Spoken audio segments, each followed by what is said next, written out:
Today's story is for everyone who has ever been underestimated, everyone who has ever been dismissed, everyone who has ever sat in silence while cruel people laughed in their face and thought, just wait, your time is coming. Let me tell you something that history books do not emphasize enough. A man named Al Capone was shot multiple times by rival gangs and left for dead in a Chicago alley. They said Scarface was finished. They toasted to his death in speakeasies across the city. But 6 months later, he rose from that hospital bed and built an empire that made his enemies weep blood. He controlled every politician, every cop, every inch of Chicago, until the only thing that could stop him was the federal government itself. Lucky Luciano was beaten so savagely that his throat was slit and he was left hanging from a meat hook. They called him a dead man walking, but that dead man walked straight into the history books as the father of modern organized crime. Meyer Lansky was a small Jewish boy in a world of giants. They laughed at his size, mocked his accent, underestimated his mind. And that underestimated mind built a financial empire so vast that even the FBI could never trace its edges. These men understood something that the glittering socialites in their penthouses never could. Weakness is not defeat. It is camouflage. It is armor. It is the last thing your enemies see before you destroy them. And tonight's story is about a king who understood that lesson better than anyone who came before him. A man who let the entire underworld believe he was broken, shattered, finished. A man confined to a wheelchair after a car bomb meant to end his reign, dependent on his lieutenants, pitied by the very traitors who had tried to murder him. They called him the Broken King. They whispered that his mind had shattered along with his body. They smiled in boardrooms and congratulated themselves on their victory. They patted his shoulder like he was a child and spoke slowly as if his ears had failed along with his legs. They divided his empire among themselves like vultures picking at a carcass that still had breath in its lungs and a beating heart beneath shattered ribs. They had no idea he was watching, listening, planning, writing down every name, every betrayal, every moment of treachery in a black ledger that would one day come due. His name was Gabriel Ashford, 36 years old, once the most feared man on the eastern seaboard, now reduced to a drooling invalid in a wheelchair, or so they believed. The wheelchair sat by floor-to-ceiling windows overlooking Manhattan, the same view he'd commanded when he stood at the pinnacle of his power 3 years earlier. Now those windows framed a king in exile, a predator forced to wear the mask of prey, waiting with the patience of a man who knew that revenge served cold tastes sweetest when your enemies have forgotten to fear you. And then he needed a wife, not for love, not for companionship, but for the final piece of his plan. Someone who could move through rooms where wheelchairs couldn't reach. Someone the traitors would ignore, dismiss, underestimate. Someone hungry enough to fight, damaged enough to understand, and strong enough to stand beside him when the world burned. And fate delivered to him Scarlet Hayes, 27 years old, a woman whose own father had sold her like livestock to pay his gambling debts. A woman who had watched her 14-year-old brother dragged away by human traffickers because her father needed to cover his losses at underground poker tables in Chinatown basements. A woman who had worked 3 jobs for 9 years to pay debts that were never hers, who had been beaten, humiliated, scarred by men who saw her as nothing more than currency to settle accounts written in her father's blood and weakness. But never, not once, had she bowed her head to anyone. She had stood in front of creditors twice her size, taken slaps that split her lip and left bruises that turned her face purple and yellow, and she had looked at them with eyes that promised they would pay. She had scraped together every dollar to hire private investigators who took her money and gave her nothing. She had walked into bars where traffickers sold human flesh like it was merchandise at a clearance sale, searching for any trace of the brother whose screams still echoed in her nightmares 9 years later. She had carved out survival from the scraps of a life her father had destroyed, and she had done it without crying, without breaking, without surrender. She walked into Gabriel's Manhattan mansion expecting to serve a broken man, expecting nothing but duty and degradation from a marriage of convenience arranged to settle a $5 million debt she'd never heard of until her father confessed his sins 3 days earlier. She expected humiliation. She expected to become a nursemaid to a man who couldn't control his own body.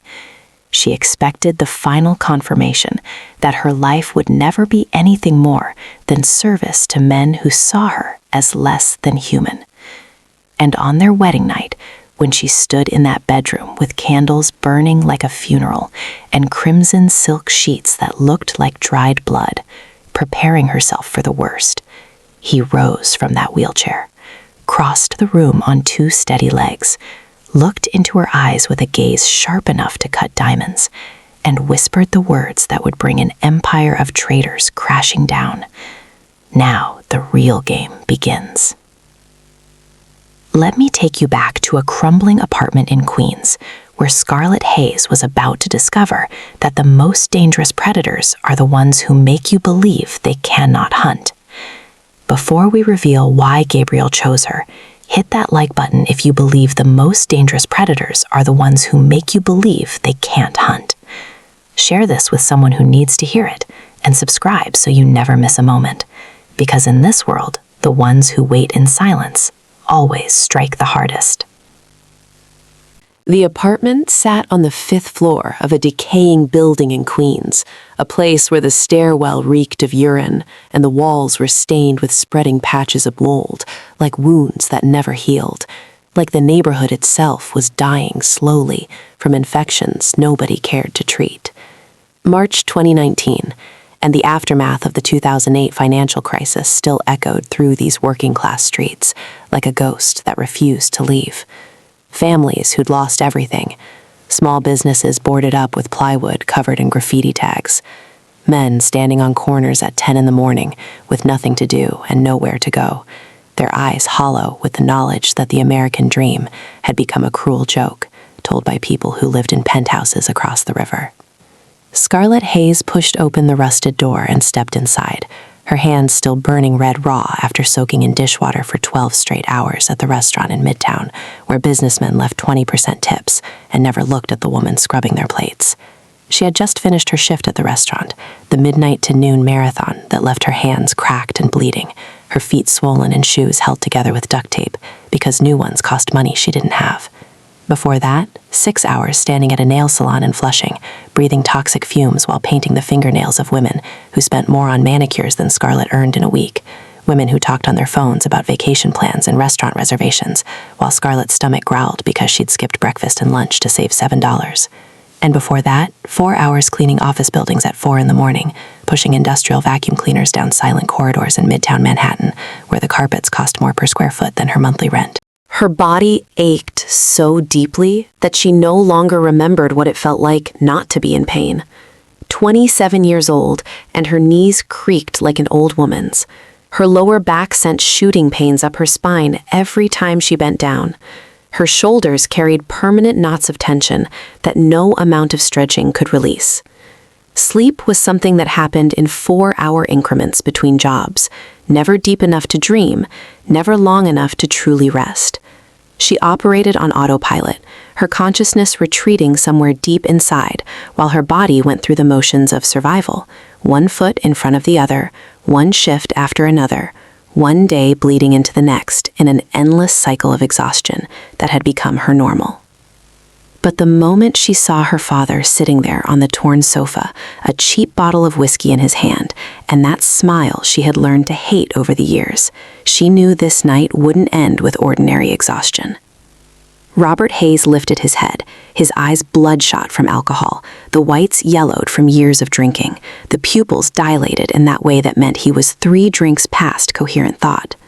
Yet glinting in those ruined eyes was something Scarlett had never seen before. Hope, or perhaps the relief of a man about to be freed from a burden he'd carried for too long. Relief that made her stomach turn, because she knew her father well enough to understand that his relief always came at someone else's expense. He waved for her to sit, with the expansive gesture of a drunk playing host, as if this apartment was a palace instead of a roach-infested box that smelled like mildew and failure. He said he had good news, the best news in years, that everything was about to change, that they were about to be free. His voice had that manic edge that alcoholics get when they've convinced themselves that this time, this scheme, this miracle would finally solve all their problems.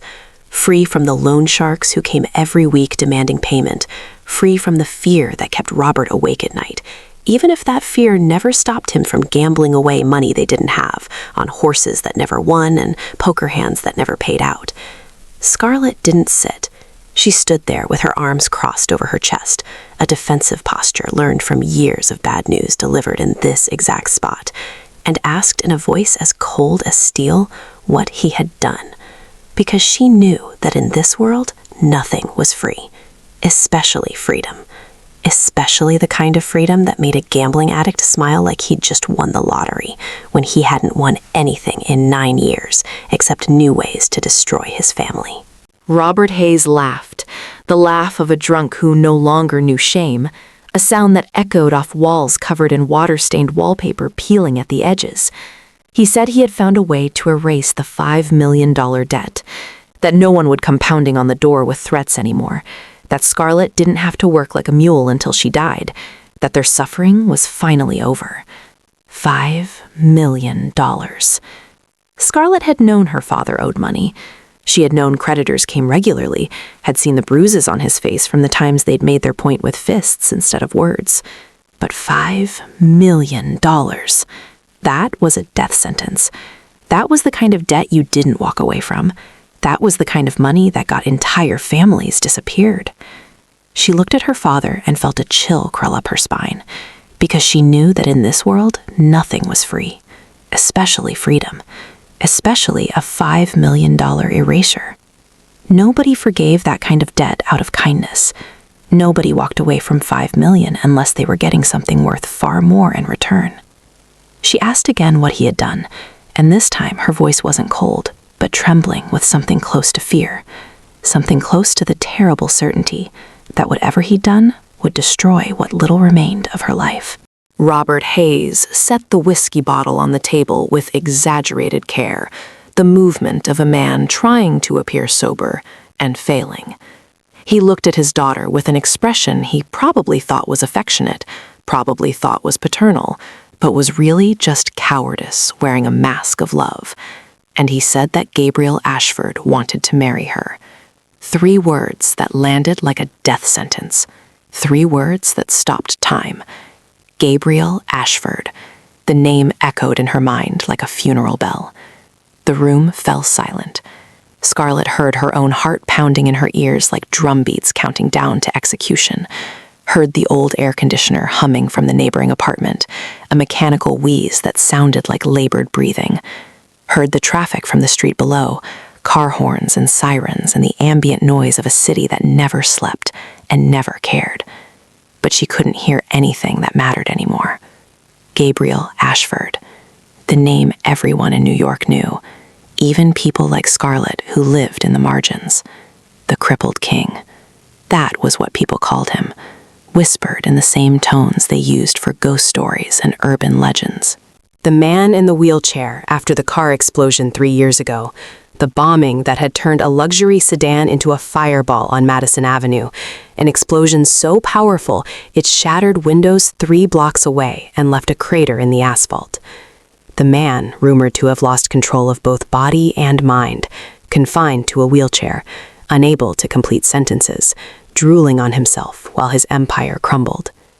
People whispered that he needed someone to feed him, to clean him, to wipe his drool every day. That the great Gabriel Ashford, who once made senators tremble and rival bosses disappear, now sat in a mansion like a living ghost, a cautionary tale about the price of power. She looked at her father and asked in a broken voice if he was selling her to a cripple, if that was how he was paying his debt. If after everything he had taken from her, every sacrifice she'd made, every beating she'd endured from his creditors, every job she'd worked until her hands bled, he was now taking her future too, taking the one thing she had left, the small, fragile hope that maybe someday her life could be more than this. Robert Hayes wouldn't meet his daughter's eyes. He stared at the filthy floor, at the stains ground into carpet that had once been beige and was now the color of urban decay. He muttered that this was the only chance, that if she didn't agree, they would die, both of them. The loan sharks wouldn't wait any longer. They'd made that clear when they broke 3 of his fingers last week, when they held his head in a toilet and nearly drowned him, when they promised that next time, they'd start with Scarlett. He said this wasn't a choice, but survival, his voice gaining strength as he convinced himself he was being noble, being protective, being a good father, making a hard decision. But Scarlett heard the truth beneath the words, heard that he'd already agreed, already sold her, already signed whatever contract or agreement bound her to Gabriel Ashford. She was just being informed of a decision that had already been made, her consent as irrelevant as it had always been in her father's world. Scarlett felt as if someone were squeezing her throat, cutting off air, making it impossible to breathe or scream or do anything but stand there, absorbing the reality of her situation.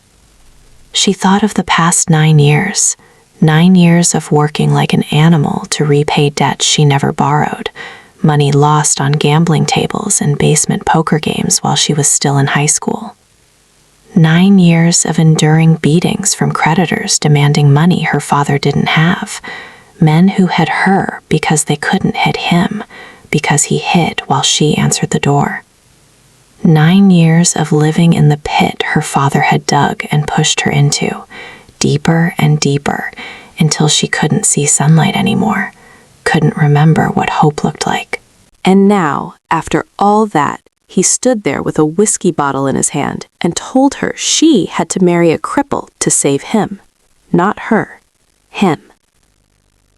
She wanted to scream, to smash everything in this miserable apartment, to grab her father by the collar and ask why. Why he had brought her into this world if it was only to sell her like merchandise, like property, like livestock at an auction. But Scarlett didn't do any of that.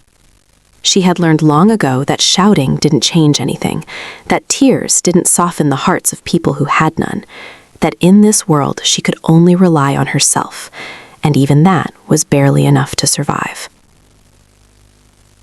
She looked at her father with eyes cold as ice, eyes that had watched her brother dragged away, and learned that love and family were just pretty words that meant nothing when money was involved.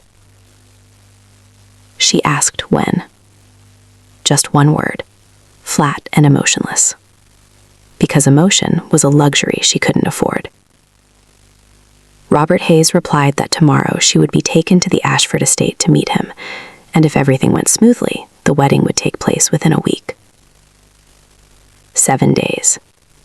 7 days until her life became something she couldn't even imagine, something that terrified her more than the beatings, more than the dead, more than the endless work.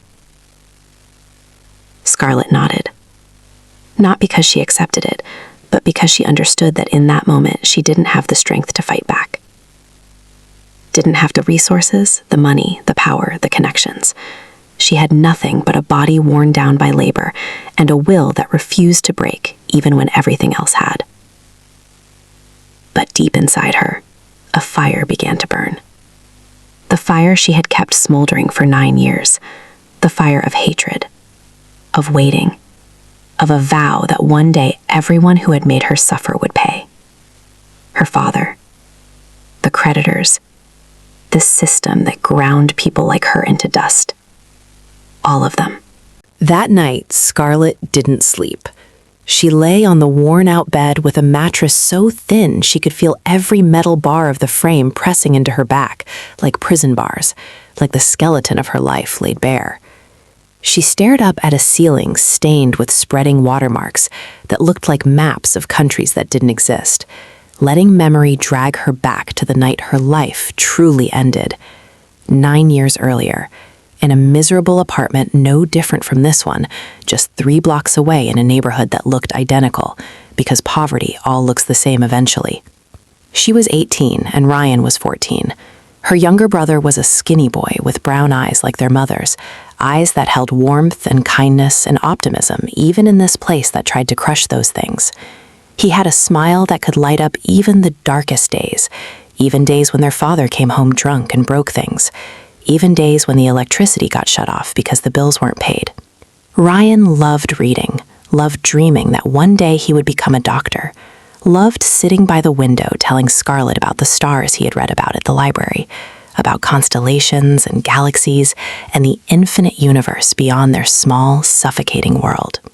That night, while Scarlett was working on her community college homework, clinging to a fragile hope for a better future, believing that education might be the ladder out of this hole, the door was kicked open. Not knocked, kicked. The cheap wood splintering around the lock, the sound like a gunshot that made her jump and drop her pencil. 3 men stepped inside, large, tattooed, their eyes cold like venomous snakes, like predators who'd done this so many times it had become routine.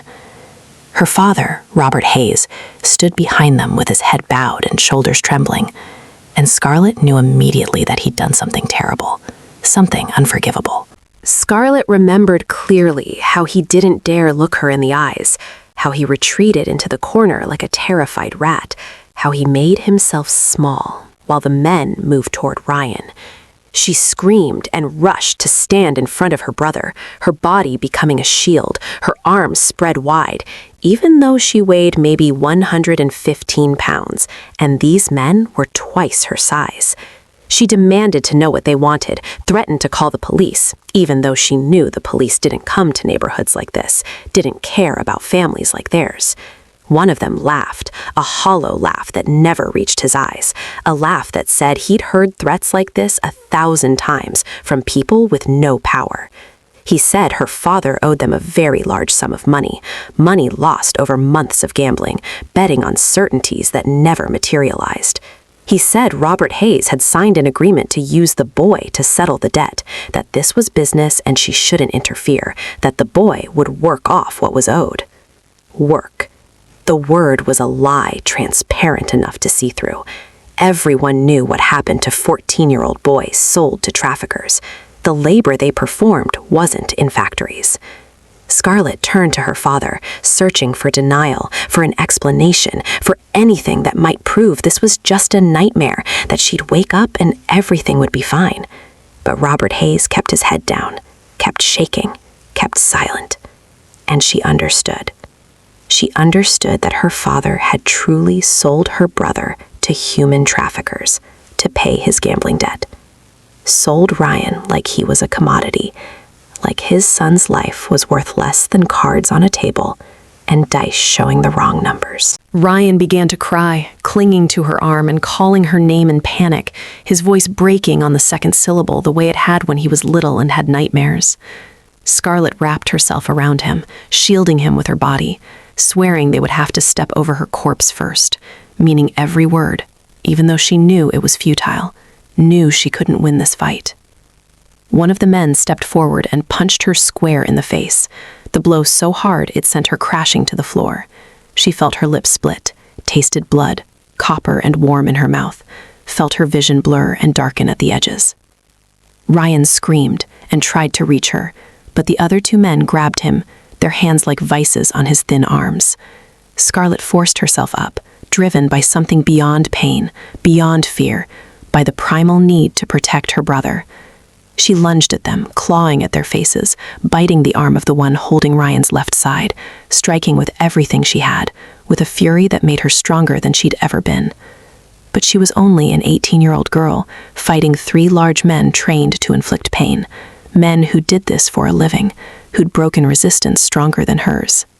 They shoved her away, slammed her into the wall with such force that her head struck concrete. She heard the crack, felt warmth spread across her scalp, knew it was blood. Everything blurred, the room tilted, darkness crept in from the edges of her vision like ink spreading through water. The last thing she saw before losing consciousness was Ryan's face, brown eyes flooded with tears and terror, his mouth screaming her name as he was dragged out the door. The last thing she heard was his crying, his begging, his voice calling for her, as if she were the only one who could save him. But she didn't save him. When Scarlett woke up, Ryan was gone. The apartment was silent except for her father's sobbing in the corner, pathetic sounds that made her want to vomit. He said he had no other choice, that they would have killed the whole family if he hadn't paid the debt, that Ryan would be fine, that boys were resilient, that everything would work out somehow. Lies he told himself to sleep at night, lies he needed to believe, because the truth would destroy him. Scarlett didn't say a word. She stood up, blood still running from the wound on her head, matting her hair, staining her shirt. She went into the bathroom, looked into the mirror, and didn't recognize the woman staring back. Eyes that had seen too much, a face covered in blood and bruises, already forming purple and yellow, a split nip that would scar, something broken behind her eyes that would never heal. That night she cried until there were no tears left, until her throat burned raw and her eyes were swollen shut. She cried until her body had nothing left to give. And after that night, she never cried again. Made a vow on Ryan's memory that tears were finished, that she would become something harder, something that couldn't be broken. For 9 years, she searched for Ryan in every way she could. She went to the police station and was laughed at for having no evidence, dismissed by cops who saw a girl from Queens and decided her problems didn't matter. She hired private investigators with money saved from skipping meals, men who took her cash and gave her false hope, producing reports that led nowhere, following trails that went cold.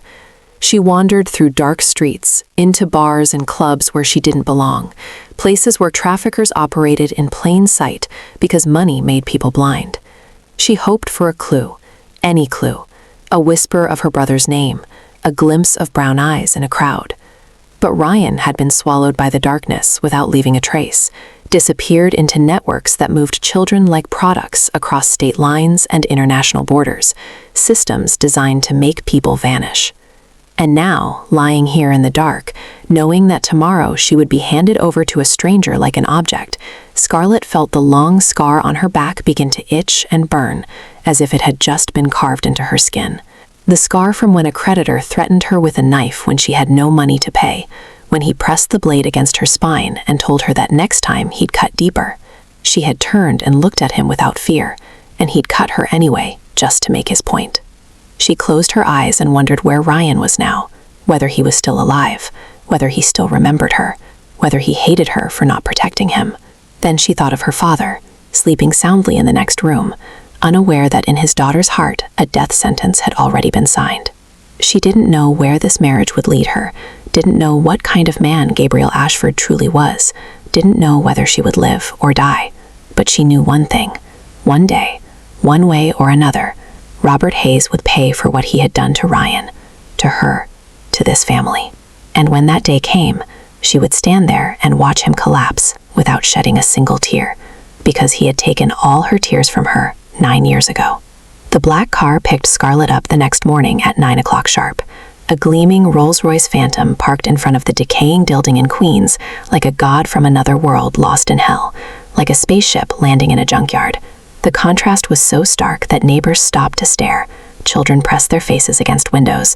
Old women whispered behind curtains. This neighborhood didn't see cars like this, didn't see wealth like this. The Rolls-Royce cost more than every apartment in the building combined, more than most people here would earn in their entire lives. Scarlett stepped out of the apartment without looking back at her father, without saying goodbye, leaving behind nothing but the cold silence she had cultivated for 9 years.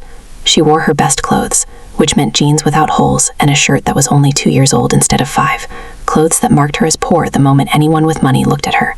The driver, an older man in a perfect black suit, opened the rear door without speaking, without judgment in his eyes, just professional courtesy that felt alien to someone used to being treated like garbage. The interior of the Rolls-Royce was like entering another dimension. Cream leather seats softer than any bed she'd ever slept in, wood paneling that gleamed like liquid, the scent of expensive leather and something else, something clean and refined that was the opposite of mold and poverty. She sank into the seat and felt the car pull away, smooth and silent as a ghost, and she didn't look back at the building that had been her prison for 9 years. The journey from Queens to Manhattan took only 40 minutes, but to Scarlett it felt like traveling through 2 completely different worlds, like passing through a portal that separated reality into before and after. From filthy streets choked with trash and homeless people sleeping in doorways, to tree-lined avenues framed by soaring skyscrapers made of glass and steel that reflected clouds and seemed to touch heaven. From bodegas with barred windows and hand-painted signs, to luxury storefronts with names I couldn't pronounce, window displays showing single handbags that cost more than her yearly income. When the car stopped in front of the Ashford estate, Scarlett had to steady her face to keep it from revealing shock, had to force herself not to gape like a tourist. It wasn't a house. It was a Gothic palace in the heart of Manhattan, standing like a fortress from another century that had survived into the modern world through sheer will and money. Sharp towers pierced the gray sky like spears aimed at heaven. Stained glass windows glinted under weak sunlight, showing scenes of battles and victories in colors that seemed to glow from within. A massive iron gate adorned with the image of two roaring lions, teeth bared, eyes fierce, as if warning visitors that entering meant accepting consequences. The gate opened with a mechanical smoothness that suggested mechanisms maintained to perfection, and the car glided along a stone-paved drive toward the main entrance, where two men stood waiting, standing there like sentinels, like judges prepared to render verdict on her worthiness to enter this place. The first man Scarlett noticed appeared to be around 45 years old, tall and lean, with salt and pepper hair slicked back so perfectly it looked painted on, eyes the color of cold steel, the kind of eyes that had seen terrible things and decided they were acceptable costs of doing business. He wore a flawless black suit, tailored so precisely it must have cost thousands, stood straight as a ruler with his hands folded in front of his abdomen, every inch of him screaming control and authority. When Scarlett stepped out of the car, he looked her up and down with a gaze she knew all too well, had endured from creditors and bosses, and men who believed their money gave them the right to assess women like livestock at auction. The gaze of someone appraising merchandise, calculating value, determining whether the product met specifications. "This is Victor Crane," the driver announced as Scarlett approached, his voice formal and careful, as if speaking a title that demanded respect. "The Vice President of Ashford Empire, and the man who runs all business operations on behalf of Mr. Ashford." Victor Crane didn't smile or greet her with any warmth. He simply nodded once, a bare acknowledgement of her existence, and said she was on time, that at least she had one good quality. His voice carried the casual cruelty of someone accustomed to wielding power over people who couldn't fight back, someone who'd learned that kindness was weakness in the world he inhabited. Scarlett didn't respond. She met his stare without blinking, a habit she had learned during years of facing creditors who came to the apartment demanding payment, because if she showed fear, they would tear her apart. Fear was blood and water to sharks like Victor Crane. The second man was younger, around 28, with tousled blonde hair that looked artfully messy in that way that required expensive stylists and products. A handsome face straight out of a fashion magazine, the kind of symmetrical features that opened doors and made people trust you before you'd earned it. But his eyes, those green eyes, looked at Scarlett in a way that made her want to step back, made her skin crawl, the way a predator looks at prey it's already caught, the way a man looks at a woman he believes he has the right to own, to use, to discard when he's finished. "Maxwell Crane," he introduced himself with a wide grin that showed perfect white teeth, probably veneers that cost more than a used car. Victor's son, and the one who would help her adjust to life here. He stepped closer, too close, deliberately invading Scarlett's personal space in a move designed to intimidate and assert dominance, then said his father hadn't mentioned she was this beautiful, that it was such a waste for a flower like her to wither beside a cripple like Gabriel Ashford. Beautiful said like a compliment, but delivered like an insult, like the beauty was wasted on someone who wouldn't appreciate it properly. Scarlett didn't retreat. Retreating meant weakness, meant invitation for more aggressive behavior. She looked straight into Maxwell's eyes and replied in a voice cold as ice that she wasn't a flower, and she certainly didn't need anyone to water her, letting him know she understood exactly what he was implying, and that it wouldn't work on her, that whatever game he thought he was playing, she'd seen worse players with higher stakes. Maxwell laughed loudly, more amused than offended, the laugh of someone who viewed resistance as entertainment rather than warning, then turned to his father and said this feral cat had claws, using animal metaphors like she wasn't standing right there, like she was something to be observed and discussed rather than a person deserving basic respect. Victor Crane didn't laugh. He simply studied Scarlett with a calculating gaze, eyes moving over her face like he was solving an equation, determining variables and potential outcomes. Then he said they should go inside, that Mr. Ashford was waiting. As she passed through the massive oak doors, doors that must have weighed hundreds of pounds but swung open silently on hinges maintained to perfection, Scarlett felt as though she were stepping into another world. A world of marble floors, polished to mirror shine, that reflected crystal chandeliers hanging from ceilings 20 feet high. Ancient paintings in gilded frames, showing landscapes and battles and portraits of severe-looking men and women who'd probably been dead for centuries. Persian carpets that must have cost 6 figures, woven with patterns so intricate they looked like art too precious to step on. Wealth so overwhelming it made the air feel heavy, made it hard to breathe, like the money itself had mass and weight. Yet beneath that dazzling luxury, she sensed something else, something that made the hair on the back of her neck stand up. An atmosphere thick like the moment before a storm, like the pressure drop before lightning strikes. A simmering tension flowing beneath every glance, every gesture, every word. The estate was beautiful like a work of art, but Scarlett knew that behind the most beautiful art often lay the darkest secrets, and she was about to walk straight into the heart of that darkness. They led Scarlett through long corridors that seemed endless, maze-like passages lined with portraits of Ashford ancestors, hanging on walls covered in fabric that probably cost more per yard than her monthly rent. Stern faces with eyes that seemed to follow her every step, judging her, finding her wanting, questioning what right a girl from Queens had to walk these halls. Men in military uniforms from wars fought generations ago, women in elaborate dresses from eras when women were possessions, transferred between fathers and husbands. All of them radiating the arrogance of people born to power, people who'd never known poverty or fear or desperation. Victor Crane walked ahead with the decisive stride of a man accustomed to command, his footsteps echoing on marble like a judge approaching the bench, while Maxwell stayed right beside Scarlett, close enough that she could smell his expensive cologne, something designer with notes of bergamot and cedar, a sweetness so cloying it made her nauseous. He kept making comments, little observations about the art and architecture that were really just excuses to stand close, to assert his presence, to remind her that he was here and watching. At last they stopped before a pair of intricately carved mahogany doors, showing scenes of lions hunting deer, predators bringing down prey, symbolism so obvious it wasn't even subtle.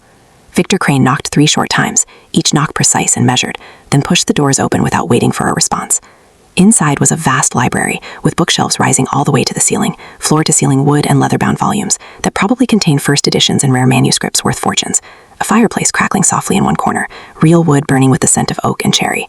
Dark brown leather chairs arranged around a large oak table scarred with age and use. But the first thing Scarlett saw wasn't the room's luxury, it was the wheelchair. It sat beside the floor-to-ceiling windows like a throne stripped of dignity, matte black frame gleaming under soft light, its leather seat molded to the shape of a body that had spent too much time confined within it. Tubes and braces rested neatly along its sides, medical efficiency disguised as permanence.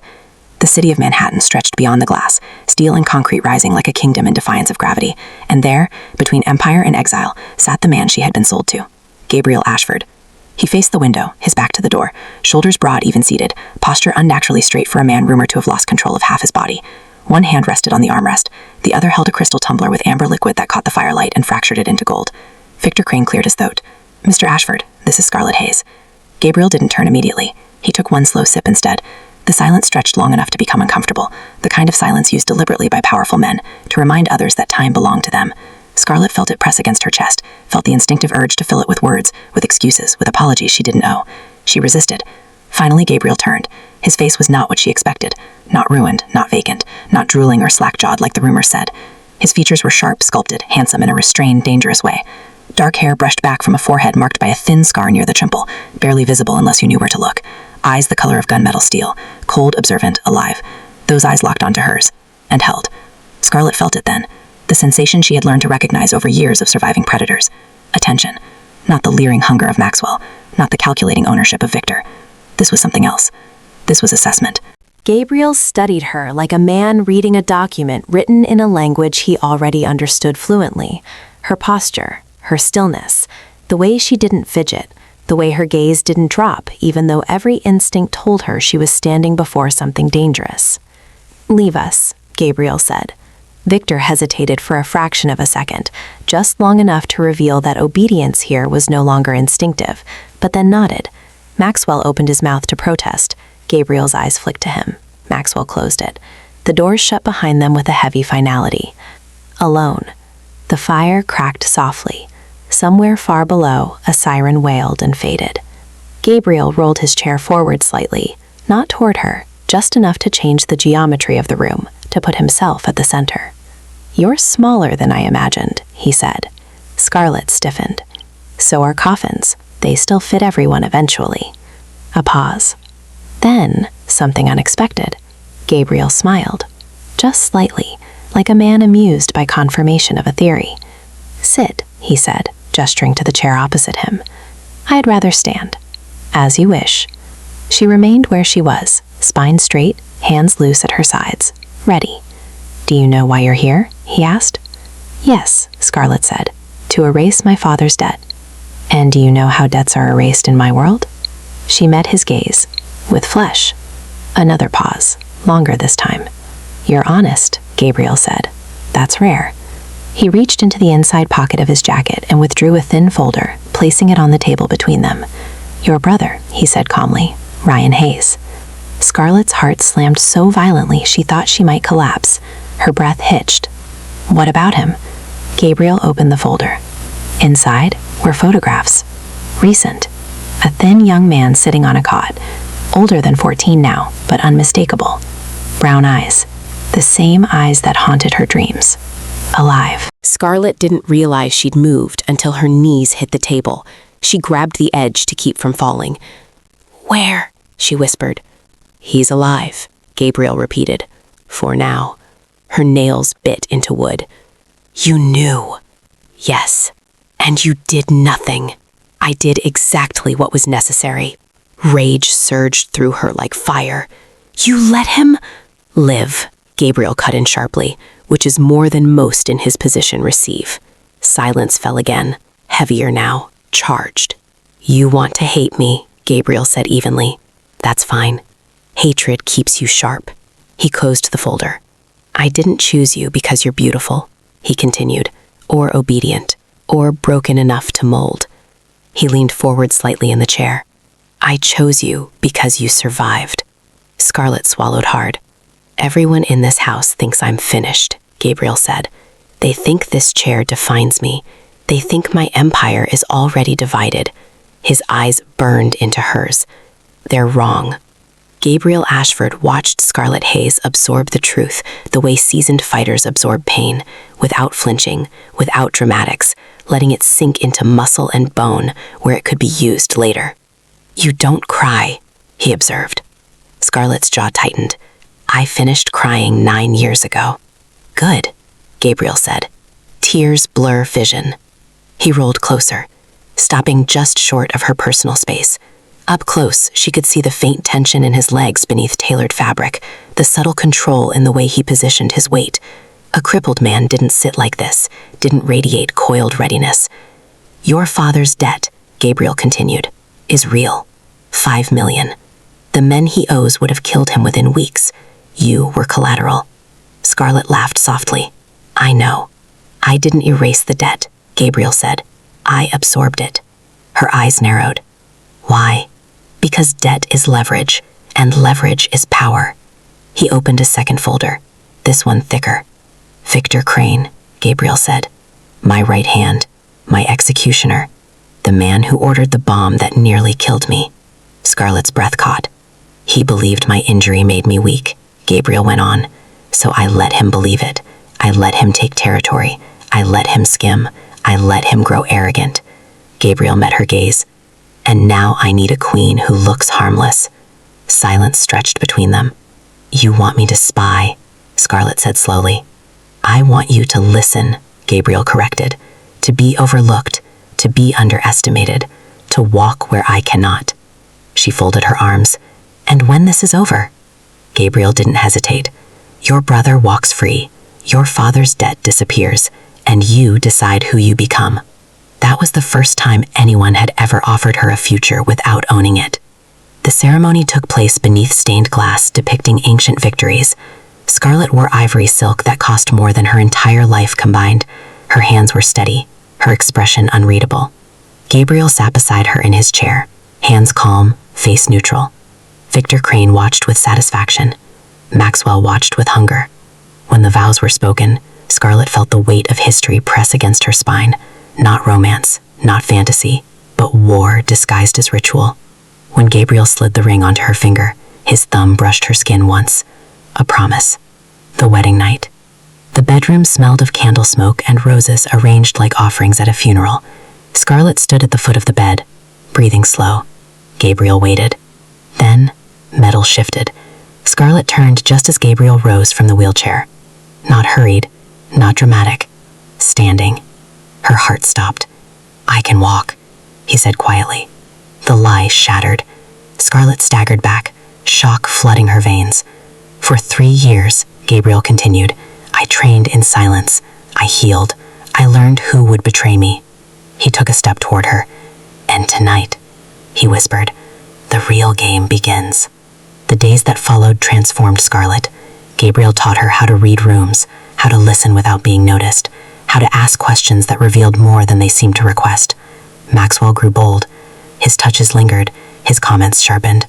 "You deserve better than a broken man," he murmured once. Scarlett smiled sweetly and reported every word to Gabriel. The rescue happened without warning. A warehouse in Jersey, gunfire sharp and brief. Gabriel walked through smoke unsteadily. Ryan collapsed into Scarlett's arms, alive, whole. When she cried that night, Gabriel held her without speaking. Maxwell made his move at the gala. Poison in a drink meant for Gabriel. Scarlett switched the glasses. Maxwell drank. Victor watched his son collapse. Gabriel stood, publicly. Silence detonated. Maxwell Crane collapsed in slow motion.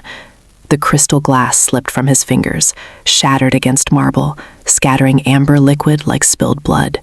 His knees buckled. His perfect smile twisted into confusion, then panic.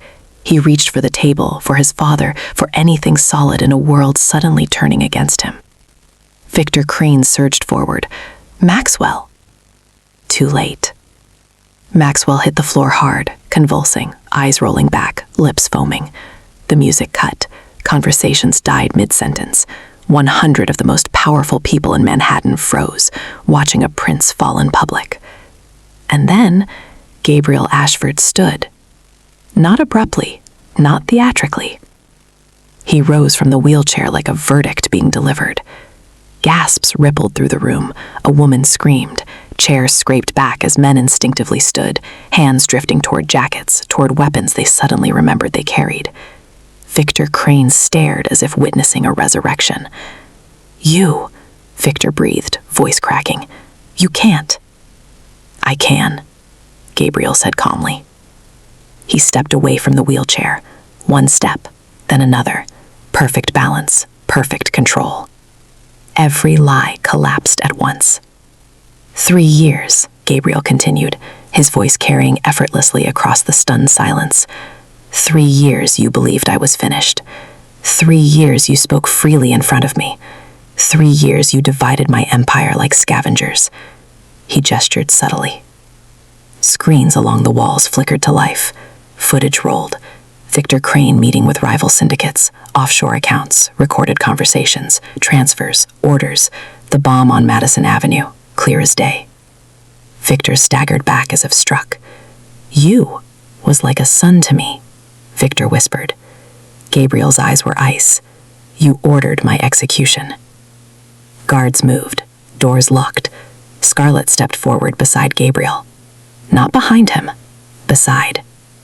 "This woman," Gabriel said, resting his hand briefly at the small of her back, "was sold into this world believing she was powerless, like many of you believed I was." He smiled thinly. "You underestimated us." Victor lunged. Gunshots exploded. Victor Crane fell. Silence followed, heavy and absolute. The empire realigned overnight. Those who swore loyalty survived. Those who hesitated vanished. The wheelchair was removed from the study the next morning. Burned. Ryan began school under a new name, guarded but free, his eyes slowly losing the constant shadow of fear. Scarlett confronted her father alone. Robert Hayes wept, begged, reached for her. She didn't touch him. "Ryan lives," she said coldly. "That is the only mercy you'll ever receive." She walked away without looking back. Years later, they spoke of Ashford differently. Not as the broken king, but as the man who taught the underworld its most painful lesson. That weakness, when worn deliberately, becomes the sharpest blade of all. Scarlett ruled beside him, not as ornament, not as possession, but as strategist, negotiator, queen. A woman once sold like property, who now decided the fate of men who thought they owned the world. On quiet mornings, Gabriel stood at the window overlooking Manhattan, Scarlett beside him, sunlight warming scars earned in silence. "You still waiting?" she asked once. He smiled. "No, I waited. Now I choose." This story isn't about crime. It's about patience. About what happens when the world mistakes silence for surrender. If you've ever been underestimated, if you've ever been dismissed, if you've ever waited in the dark while others laughed, remember this: The most dangerous predators are the ones who make you believe they cannot hunt. Where are you watching from? What time is it there? And if you want more untold stories of love, power, and revenge, subscribe now. Ryan collapsed into Scarlett's arms, alive, whole. When she cried that night, Gabriel held her without speaking. Maxwell made his move at the gala, poison in a drink meant for Gabriel. Scarlett switched the glasses. Maxwell drank. Victor watched his son collapse. Gabriel stood, publicly. Silence detonated. Maxwell Crane collapsed in slow motion. The crystal glass slipped from his fingers, shattered against marble, scattering amber liquid like spilled blood. His knees buckled. His perfect smile twisted into confusion, then panic. He reached for the table, for his father, for anything solid in a world suddenly turning against him. Victor Crane surged forward. Maxwell! Too late. Maxwell hit the floor hard, convulsing, eyes rolling back, lips foaming. The music cut. Conversations died mid-sentence. 100 of the most powerful people in Manhattan froze, watching a prince fall in public. And then Gabriel Ashford stood. Not abruptly, not theatrically. He rose from the wheelchair like a verdict being delivered. Gasps rippled through the room. A woman screamed. Chairs scraped back as men instinctively stood, hands drifting toward jackets, toward weapons they suddenly remembered they carried. Victor Crane stared as if witnessing a resurrection. You, Victor breathed, voice cracking. You can't. I can, Gabriel said calmly. He stepped away from the wheelchair. One step, then another. Perfect balance, perfect control. Every lie collapsed at once. 3 years, Gabriel continued, his voice carrying effortlessly across the stunned silence. 3 years you believed I was finished. 3 years you spoke freely in front of me. 3 years you divided my empire like scavengers. He gestured subtly. Screens along the walls flickered to life. Footage rolled. Victor Crane meeting with rival syndicates, offshore accounts, recorded conversations, transfers, orders, the bomb on Madison Avenue, clear as day. Victor staggered back as if struck. You was like a son to me, Victor whispered. Gabriel's eyes were ice. You ordered my execution. Guards moved, doors locked. Scarlett stepped forward beside Gabriel. Not behind him, beside. This woman, Gabriel said, resting his hand briefly at the small of her back, was sold into this world believing she was powerless, like many of you believed I was. He smiled thinly. You underestimated us. Victor lunged. Gunshots exploded. Victor Crane fell. Silence followed, heavy and absolute. The empire realigned overnight. Those who swore loyalty survived. Those who hesitated vanished. The wheelchair was removed from the study the next morning. Burned. Ryan began school under a new name, guarded but free, his eyes slowly losing the constant shadow of fear. Scarlett confronted her father alone. Robert Hayes wept, begged, reached for her. She didn't touch him. Ryan lives, she said coldly. That is the only mercy you'll ever receive. She walked away without looking back. Years later, they spoke of Ashford differently. Not as the broken king, but as the man who taught the underworld its most painful lesson. That weakness, when worn deliberately, becomes the sharpest blade of all. Scarlett ruled beside him, not as ornament, not as possession, but as strategist, negotiator, queen. A woman once sold like property, who now decided the fate of men who thought they owned the world.